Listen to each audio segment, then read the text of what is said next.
dear brothers and sisters. இன்றைக்கு கூட வேதாகமத்துல இருந்து ஏனோக்கு கொடுத்து பார்க்க இருக்கோங்க. இந்த ஏனோக் 365 வருஷம் வாழ்ந்தாங்க. அதுல 300 வருஷம் கர்த்தரோட சஞ்சரித்து கொண்டு இருந்தாங்க. இந்த ஏனோக்கோட தகப்பன் பேர் யாரே, அவங்களோட மகன் பேரு மெத்துசலா. இந்த ஏனோக்கு கொடுத்து ஆதியாகமம் 5ஆம் அதிகாரம் 22, 23, 24 வசனத்துல எழுதப்பட்டிருக்குங்க. இந்த ஏனோக்கு குறித்து 24ஆம் வசனம் சொல்கிறது, ஏனோக்கு தேவனோடு சஞ்சரித்துக் கொண்டிருக்கையில் காணப்படாமல் போனார், கர்த்தர் அவனை எடுத்துக்கொண்டார் என்று வேதம் சொல்லுகிறது.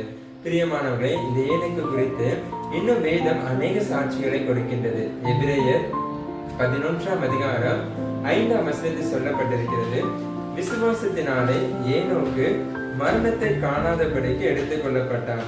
தேவன் அவனை எடுத்துக் கொள்ளப்படினால் அவன் காணப்படாமல் போனான். அவன் தேவனுக்கு பிரியமானவன் என்று அவன் எடுத்துக் கொள்ளப்படுவதற்கு முன்னமே சாட்சி பெற்றான்.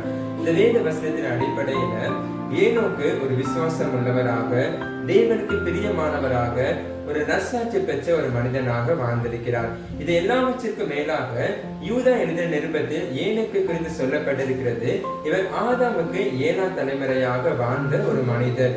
இவர் கிறிஸ்துவின் 2ஆம் வருகையை குறித்து பேசின முதல் தீர்க்கதரிசியாகவும் மன திரும்புதலுக்கென்று சுவிசேஷத்தை பிரசங்கித்த ஒரு மனிதனாக வாழ்ந்தவர் தான் இந்த ஏனோக்கு.